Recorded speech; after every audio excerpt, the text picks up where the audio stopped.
Liberal leadership candidate Chrystia Freeland continues to stake her claim as being the one best suited to take on U.S. President Donald Trump. She did it today in the opinion section of the New York Times. In her op-ed, Freeland says when tariffs come down, Canada's Prime Minister must be prepared to act immediately.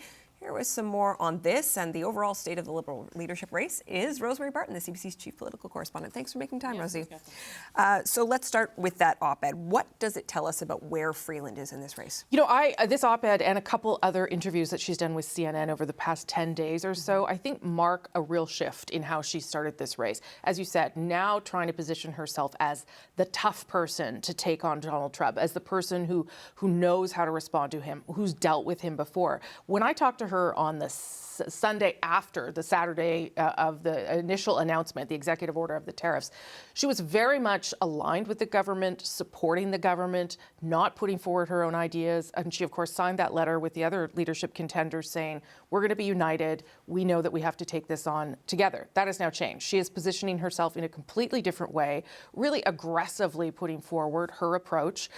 In the case of the op-ed here, she says that the 25% tariff on Canadian aluminum is an act of self-harm and economic self-mutilation by the Americans. Words. Yeah, and she also says that retaliatory list should be published immediately for maximum pressure, unlike what the government is doing now, which is to hold it and see where things go. You know, I think this speaks to the fact that Freeland is still having a hard time pulling herself away from her legacy with Justin Trudeau, her time as finance minister. So this is an area where they think perhaps she can carve out a little bit of ground. And I should say she's also, of all the candidates, put out the most policy planks, the most detailed policy planks to date, right? She's had beyond the tariff, she's had the military, tax cuts, how to approach grocery prices, daycare, and even today, some ideas around healthcare and recruiting doctors back from the United States. She also took a swing at Mark Carney in a Radio-Canada interview yesterday where she said, listen, it would not be ideal for Canada to find itself in an election during all this in March, for instance, and or April. And for that reason, we should have a prime minister who already has a seat inside the House of Commons. And that, of course, would be her. Well, and speaking of Mark Carney, he was out today. Tell us more about how he's positioning himself with regards to these U.S. tariffs. Listen, first of all, he is running the campaign of a frontrunner, right? Whether he is or not, that is what he is doing. And that means being careful, not doing too many media veils, not putting too much in the window even. And that also remains true when it comes to Donald Trump. He has taken the approach that the government can take care of this until he is part of the government. Here's a little bit of what he said today. Canadians. And I'm not speaking about leadership contenders. I'm not speaking about current governments, federal or provincial. Canadians are united on this issue. Canadians have a strong sense of resolve. We're going to stand up collectively for Canada, and we're going to build our economy here in Canada first and foremost. And we'll see what arrangements we come with the Americans when we get to the table. So he even said, listen, I'm going to be careful in what I say on all of this. He was out there in British Columbia to talk about housing, standing in front of modular homes, saying he had spent a lot of time talking about it. What he proposes to do with modular housing, that was not in any way detailed in his announcement today. He was asked, though, about that push that Chrystia Freeland made to him around Parliament versus an election. And he said, listen, I'm not going to make a decision before a decision needs to be made. Lots of things are moving. If Parliament needs to be recalled, that will happen. If I need to seek a mandate to govern, I will seek that. Without a seat, you can see how he will start to make the argument that an election is needed very quickly. I'll just say on the other candidate who was out today, Karina Gould, she was out east. She also talking a little bit about securing the Canadian social safety net, expanding employment insurance, even moving towards a universal basic income. And she actually positioned those policy ideas as a response to Donald Trump, too, saying this would be a way to support Canadians through all of this. And then finally, remember that Monday is the next deadline for that big dump of cash, $125,000. Then we'll see who's actually going to be able to get in this debate in a month's time. Okay. Thank you so much for bringing us up to speed on this. Rosemary Barton, of course, the CBC's chief political correspondent, and it's Thursday. You can catch more of Rosie tonight on At Issue on The National. I want to talk about the Liberal leadership candidates because they are weighing in on when the next Prime Minister should send Canadians to the polls, especially as the country deals with the potential for incoming U.S. tariffs. Ce ne sera pas idéal pour nous d'avoir une élection en mars ou en avril. That is Chrystia Freeland, of course, speaking with our colleagues at Radio-Canada, saying it is not ideal to have a federal election in March or April because of Donald Trump's threats. Candidates Karina Gould and Mark Carney were also asked about the election timing today. I think we need to see where we are on March 9th. If we are in a full-blown tariff war with the U.S., that might be a reason not to go to the polls. You know, you never take a decision before you need to take a decision. And so nothing is pre-wired. Let's see what the situation is in the middle of March. If Parliament needs to be recalled for certain reasons, it will be. If it makes sense to get a strong mandate at that point, that is what will follow. Meanwhile, the New Democrats are preparing all candidates and campaign staff for a snap federal election. In an internal memo obtained by CBC News, the party's national campaign director wrote, taking a page from Doug Ford's playbook, the Liberals believe they can turn this crisis into a political benefit for them. For that reason, I am asking all campaigns to be prepared for an election call to come as early as March 10th. Let's talk about it with the Power Panel, Nigan Sinclair, Cameron Ahmad, James Moore, and Françoise Boivin. Cameron, I'm interested in what you think the tolerance would be amongst the Canadian public for attempting to hold off a little bit here. I mean, there's also obviously the opposition parties would play an enormous role in this, but where do you think that Canadians are at in terms of wanting a new government, wanting to have a say in who leads this country through a very difficult time? Well, I presume that there will be a bit more tolerance than there has been for the Prime Minister not to be calling an election, because he has been facing such widespread problems and unpopularity for a time now. But I mean, we're in a different world, right? And we're facing, the only thing anyone is talking about when it comes to politics is the impact of our relations with the United States. So I think what those clips, all those answers you played from the three candidates are all understandable. And, I don't think it makes sense for them to box themselves in right now, facing all this volatility that we are facing. I think where I'll probably agree with James is a harder case to make to not have Parliament sitting right now, but also even in a few weeks' time, because this is a very legitimate crisis and legitimate for parliamentarians to be debating it and to be facing off on it. I mean, I think the Prime Minister laid out why. I mean, he made a justification based on the paralysis that Parliament was facing at the end of last year, which is true. But again, we're in a different place, we're in a different world, and the public will probably ask questions about that, and I'm sure the media will continue to ask questions about that too. James, I do want you to weigh in here, but I think it's also probably worth noting the context in which Chrystia Freeland made these remarks, or some of the context around them, in which she makes the point that because of all of this crisis and the need for, in her view, continued discussion, it is also important for the Liberals to choose a leader who already has a seat in the House of Commons. So this is also about her. It is very transparently, I think, about her making the case that she is the right candidate. But I'm interested, James, in what you think about the public mood and tolerance, and I suppose it's about time to bring the opposition parties into this discussion as well. Yeah, look, it's time for an election, I think, very clearly. In a democracy, the majority has rights. The majority of members of Parliament, the NDP, the Bloc, and the Conservatives, they want an election campaign. They don't have confidence in this Parliament. And so, look, if Mark Carney, who's likely going to win the Liberal leadership race, not only is he not a member of Parliament, he's never even sought a seat in Parliament. He's never received a single vote from a single Canadian until he will in the second week of March in the Liberal leadership race. So, I mean, for him to then assume the prime ministership and kind of captain the Parliament and the government of Canada until the fall without ever having sought public office, I think is not credible in our democracy.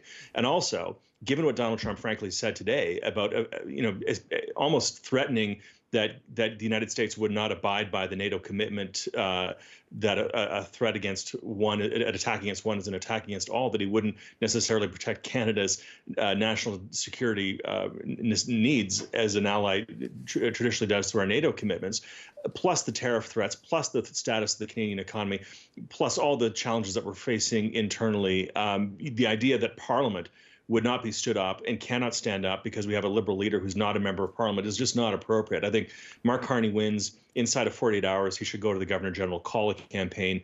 We'll have this done in 36 days, hopefully have a robust and thoughtful pan-Canadian debate about what the next decade is going to look like, then have a government in place by the first week of June, and then get on with getting on with nation building again. And we've burned 6 months. We will have burned 6 months of lost time and lost opportunity to have Parliament doing meaningful things. And it's unfortunate. People can blame whoever, but it doesn't matter. What matters is what's next. And what's next is we need to have a clear government with a clear mandate, a Parliament that stood up in session and doing good things for Canadians. Françoise, I'd like to ask you about this memo from the NDP, first obtained by CBC News. It's been leaked to several other media outlets. Like, what is the NDP really doing here? They've obviously been preparing for an election for some time. So what is the purpose of sort of getting this particular note out into the public sphere? But I do think it's to give the impression that they are getting ready. My initial reaction was like, this letter should have been sent maybe 2 months ago, because you already knew. So you don't have much time to go fill in your roster and make sure you have candidates in all ridings within Canada.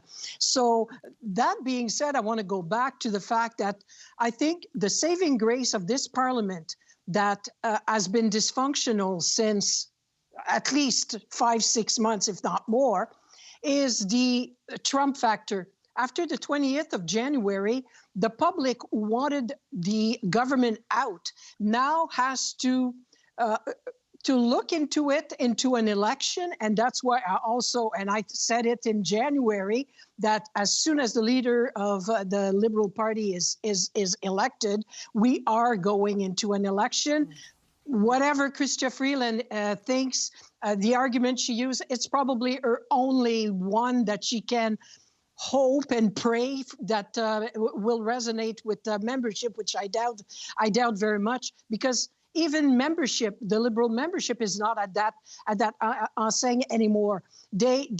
Everybody wants to see where we are going as a country. As much as people were against the carbon tax, housing, le coût de la vie, cost of living, yep. Things like that. Now it's more all this plus what is coming. They need to hear from the front contenders where they want to bring Canada and have their say on it. And there's no amount of months of a sitting new leader that would give some type of calmness into the situation. I think Canadian wants to have their say on the matter.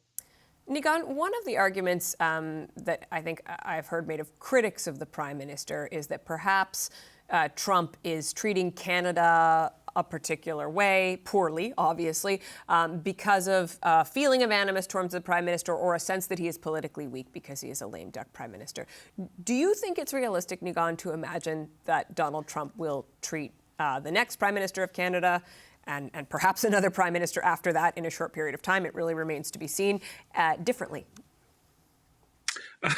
Well, I mean, the continual references to Trudeau as Governor Trudeau, I think, is indicative of the kind of relationship that he thinks of Justin Trudeau. He thinks of him as someone to push around, someone that he doesn't have to give any time of the day to. And I think that that's generally how he treats women. And so I think that if it was Chrystia Freeland, which the polls don't suggest would be, I think that would be in a position in which he would absolutely not treat her with a respect. It would be really up to Freeland to be able to make her stand, which is perhaps suggesting why her rhetoric is certainly a lot more stronger than Carney. Carney seems to be using a rhetoric where it's like a wait and see attitude. We're not going to make a big stand until we see all the kind of cards. Freeland is not only behind, she's also stepping up her rhetorics because I think she wants to show a strong front, and she's aware that Trump's treatment of women is rather porous. The one person who should be perhaps wanting an election out of all of this, and just to pick up on what James said a minute ago, might be Mark Carney, because the polling suggests that he would do very well. He's brought the Liberal Party at least to a competitiveness in sort of phantom polling if he was the leader. And the one person who's been missing in all of this debate and kind of calling out about Arctic sovereignty or starting a Navy Army base in the north has been Pierre Poilievre. There has been a real absence in this whole debate, maybe because he maybe because everyone else is taking up the airspace, maybe he doesn't have a response to some of the major issues around tariffs, or it's just been a huge vacuum from the Conservative leader, where for months and years we've seen him take up such a large amount of airspace in social media in particular, and we have seen a real absence, maybe for the first time since he became leader, by Pierre Poilievre. It might be Carney's time. He might be a person who actually might want this election, but maybe not right away. Maybe he is taking a wait-and-see attitude. Cameron, in that regard, we had Rosie on earlier in the show, and she was talking about the fact that Carney is running what looks like a front-runners campaign, really hasn't put a lot of policy on the table, which is a strong contrast to Chrystia Freeland, who has regularly been sending out emails with several policy proposals in them. Can Mark Carney, were he to win, continue like that because Donald Trump is the dominant issue, or does he owe Canadians a bit more of an explanation of what his vision for the country would be? Yeah, I mean, I think you're right that he is running that type of campaign right now. I mean, as a Liberal, of course, what I want to see is the strongest possible, and of course, respectful internal debate amongst all the contenders. And I think that's what all Liberals want to see, is who has, of course, the best ideas and how are they stacking them up against each other. It is harder when you're running against members of the same team and you all largely believe in the same things. But yeah, right now is an opportune moment to be saying, here's exactly how I'm going to lay out my vision for the country. And not only am I going to explain how I'm going to deal with Trump, but I'm also going to show you that I'm best positioned to deal with Pierre Poilievre, and I'm the best person to win against Pierre Poilievre. Like, they have both of these arguments that they need to win as candidates. So yeah, I think the debate coming up in a very short time will be they'll all be on the hot seat to explain their policies on both those fronts, on Trump and on Poilievre. James, a quick last word from you. About what? I don't know where we are right now. Well, I guess I'm wondering the fact that they have spent so much time being asked about Donald Trump. I wonder if there is how that plays into the fact that they haven't spent as much time, perhaps, as they might otherwise have, talking about their approach to Pierre Poilievre. Yeah, but how can you not? And by the way, it's probably good proving ground for the next 4 years, right? I mean, it's our largest trading partner. 1 in 5 Canadian jobs is dependent on trade with the United States. There are historic trading and security and defense ally. We are each other's, most important partners in terms of mutual wealth. So I think it's going to be a fundamental part of the equation going forward. So I think that's fine. And look, Minister Freeland, or former Minister Freeland, I guess, can put all kinds of policies out there. Mark Carney is running on his brand and his reputation. We'll see how far that gets him within the Liberal Party. But I think a lot of Canadians don't know who Mark Carney is. They think they know what he is, and there's a lot of hype around him. And I think you need to be very careful about being an overhyped stock when the Conservatives have a lot of money to define you once you become leader. Françoise, I'm going to I want a tight last comment from you, but on a slightly different topic. One of the other Liberal leadership candidates, Ruby Dalla, it turns out she will not be able to have a translator in the French language leadership debate. She is not fluently bilingual. I just wonder what you think this does to the discussion around the Liberal leadership and the Liberal Party, which has, historically positioned itself as the defenders of official bilingualism.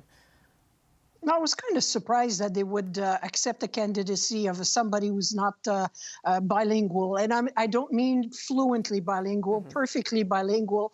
But when you ask to have a translator with you, and I wouldn't be surprised if she'd bring her own. I mean, she has the party to furnish herself one.